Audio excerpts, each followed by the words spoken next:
बिस्मिल्लाहिर्रहमानिर्रहीम। Class I am your physics teacher. EMT के course का चैप्टर नंबर 6 डिस्कस कर रहे थे, जिसका नाम था करंट एंड रेजिस्टेंस। और आज हम एक इंटरेस्टिंग आर्टिकल डिस्कस करने जा रहे हैं, जिसमें हमने एनालॉजी देखनी है between the heat flow and the current flow. Current में क्या होता है, चार्जेस फ्लो करते हैं। चार्जेस क्यों फ्लो करते हैं? चार्जेस पोटेंशियल डिफरेंस की वजह से फ्लो करते हैं। और हीट फ्लो में क्या होता है, हीट फ्लो में हीट जो है वो एक जगह से दूसरी जगह फ्लो करती है। किसकी वजह से फ्लो करती है?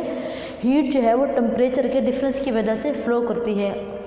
और जहाँ पे करंट में क्या होता है, चार्जेस मूव करते हैं।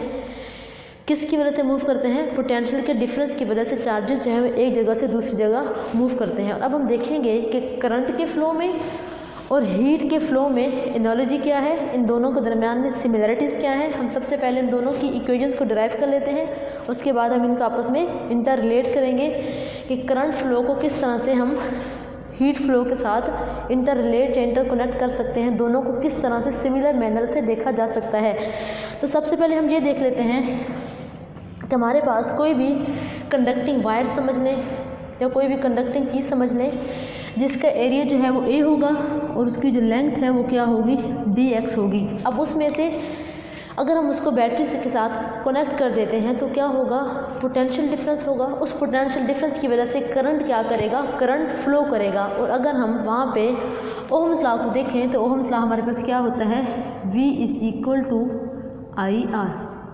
बट यहाँ पे मैंने बात की करंट फ्लो करेगा, चार्जेस फ्लो करेंगे किसकी वजह से, पोटेंशियल के डिफरेंस की वजह से। तो यहाँ पे मैं क्या लिख दूँगी, डेल V।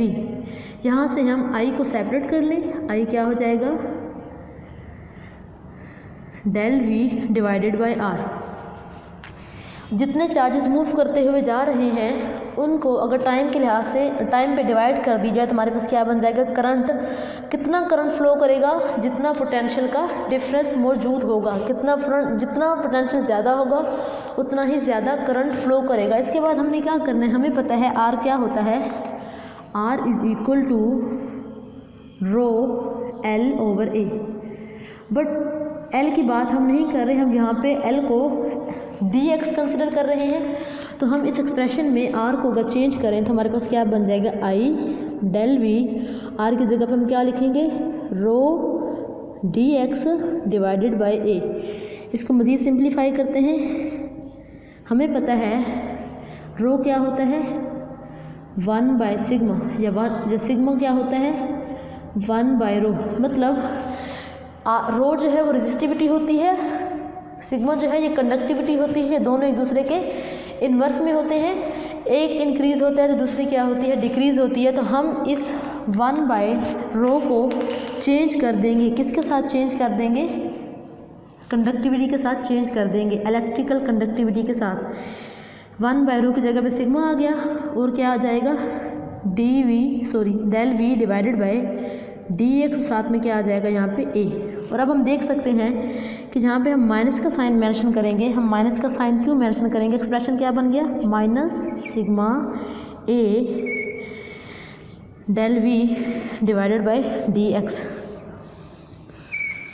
यहाँ पे नेगेटिव साइन क्या शो कर रहा है कि पॉजिटिव चार्जेस जो हैं वो मूव कर रहे हैं किस डायरेक्शन में, डिक्रीजिंग पोटेंशियल की डायरेक्शन में मूव कर रहे हैं। और डेल V/dx को पोटेंशियल ग्रेडियंट बोला जाता है। अगर किसी भी फिज़िकल क्वांटिटी को देखा जाए कि वो डिस्टेंस के लिहाज से कितनी चेंज हो रही होती है तो उसको ग्रेडियंट बोला जाता है। अगर आप E को dx से डिवाइड कर दें तो हम कहेंगे ये क्या है, इलेक्ट्रिक फील्ड ग्रेडियंट।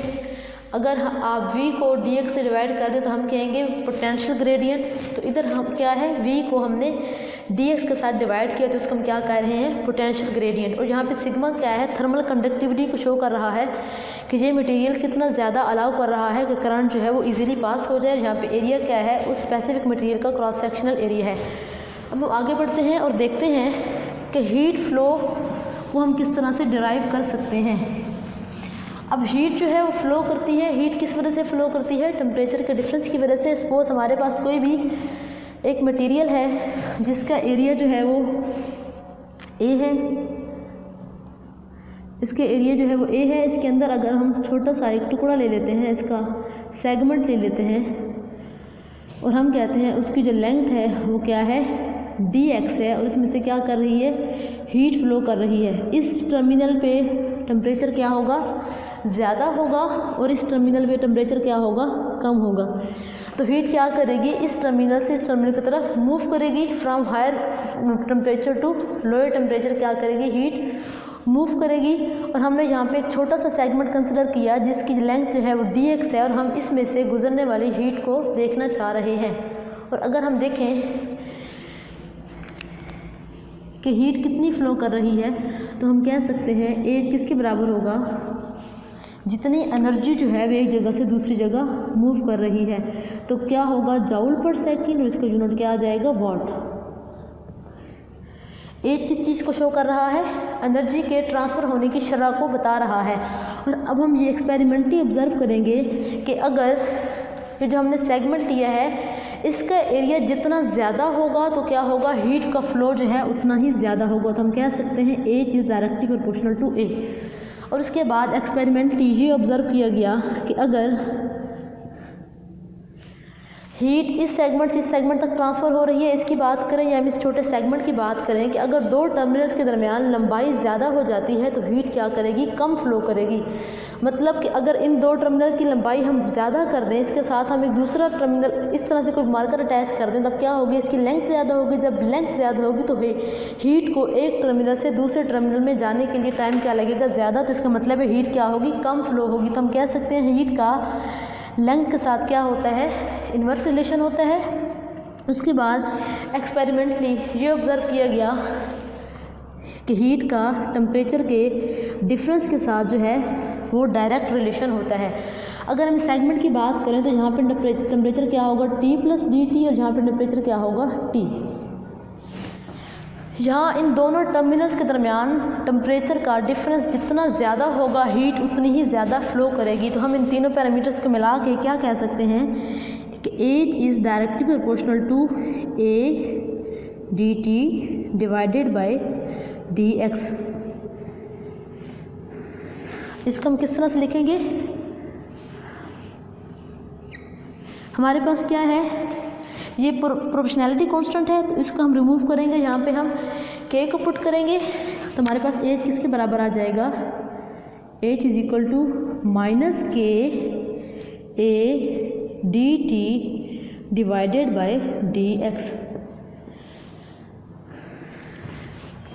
अब k क्या है, k जो है वो कांस्टेंट है जिसको नाम दिया जाता है थर्मल कंडक्टिविटी का। थर्मल कंडक्टिविटी किसी मटेरियल की वो प्रॉपर्टी है जो कि ये बताती है कि कितनी हीट जो है इसमें फ़्लो कर सकती है, इजीली फ़्लो कर सकती है। अब हमने क्या एक्सप्रेशन फाइंड किया, H is equal to -k A dt/dx। dt/dx क्या है, टेम्परेचर का ग्रेडियंट है। टेम्परेचर का ग्रेडियंट किस तरह से है कि अगर हम ये देखें कि लेंथ इंक्रीज़ हो रही है, डिस्टेंस इंक्रीज़ हो रहा है, तो उसके साथ टेम्परेचर का हम चेंज देखना चाहते हैं। तो अगर हम इसको और इसके साथ इसको इंटर रिलेट करें तो हम ये देखते हैं कि I क्या है, हमारे पास करंट का फ्लो है, चार्जेस का फ्लो है, और H हमारे पास क्या है, हीट का फ्लो है।